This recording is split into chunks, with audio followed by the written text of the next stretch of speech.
thought we'd do something a little different on this podcast. As the clocks have gone forward, we bounce into spring and the chocolate fest, commonly known as Easter. I thought it'd be good to look at a specific sector rather than a particular piece of packaging design. So this week, it's all about Easter eggs.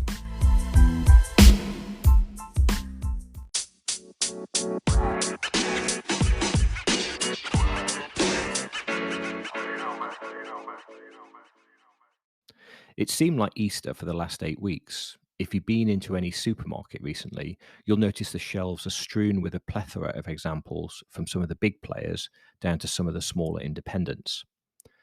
It's not that long ago, back in lockdown, it wasn't even actually possible to find an egg in store. What's really odd this year is that in the midst of a cost of living crisis, the theme across all brands seems to be that of excess. Not just excess in the amount of different offerings available, but excess in the amount of packaging associated and allocated to these seasonal treats. Surely this seems to be going against the current trend and general order of things. Consumers notice this. It's all locked away in the noggin and they remember what you've done well and what you've done less well.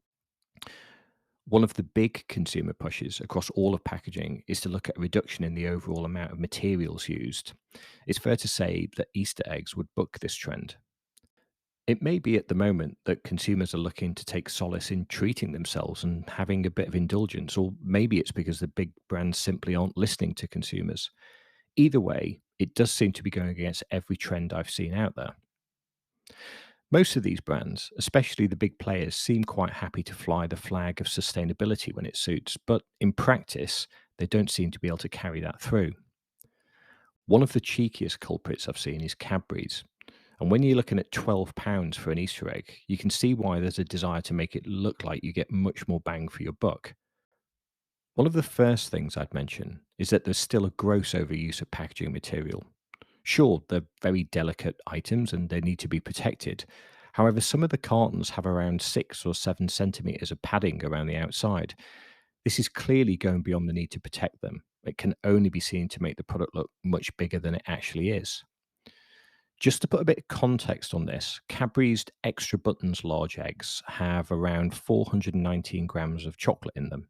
That's similar to a large dairy milk. However, the difference is that a 360 gram dairy milk bar for the same size is 29 centimeters by 12 centimeters by 1.5 centimeters, where the large egg comes in at a whopping 22 centimeters by 28 centimeters by 13 centimeters.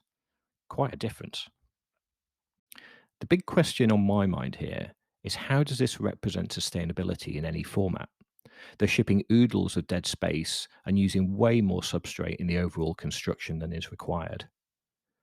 Brands have a huge responsibility resting on their shoulders. As I mentioned earlier, if they want to fly the flag for sustainability and eco-friendly credentials, it's up to them to take a lead on this and showcase how they're doing it to the best of their abilities across all aspects and items within the portfolio. When families are battling with the cost of living crisis and parents are desperately trying to reduce the amount of confectionery intake for kids, it does show a complete lack of empathy when big brands create everything in excess, both packaging formats and overall portion sizes.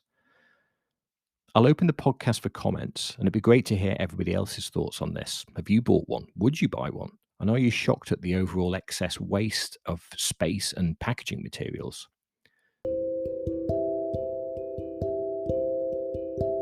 But it's not all doom and gloom. There are some positive additions to the Easter egg offerings this year. It's great to see some brands that aren't normally associated with Easter having a bit of creative fun. I love the example from Crayola, which features a plain egg, and inside the pack they have Crayola branded icing pens with which to decorate the egg. This cleverly uses their colour the world with kindness positioning to encourage interaction with the product. Investing in a compelling brand story opens up so many more possibilities for brands to have a bit more fun and play outside their normal comfort zone. There is also a lovely use of the crayon top on the lid of the box, although I imagine it might make stacking them a little tricky. This fun aspect is really important, especially when it comes to the actual carton constructions. There was a time when brands had a bit of fun with their carton structures for Easter eggs. Over the last few years, brands seem to have taken a much more functional and utilitarian approach to the carton board structures, and some of the creativity has been lost along the way. Take the example of Yorkie this year versus the same offering about 20 years ago.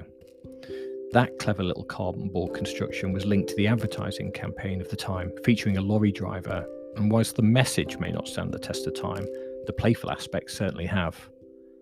Have we lost some of the playfulness and ingenuity from Easter egg carton constructions? Has it all become a bit too, serious?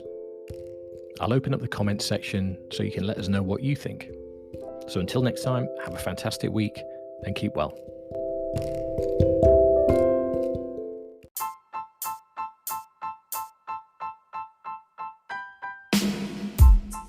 Well, that's it. That's a wrap, as they say. I hope you found it informative. If it adds value, then please do subscribe.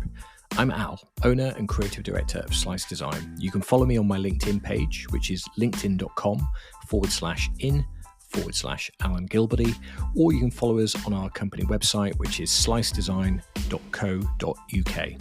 So until next time, have a fantastic week and keep well.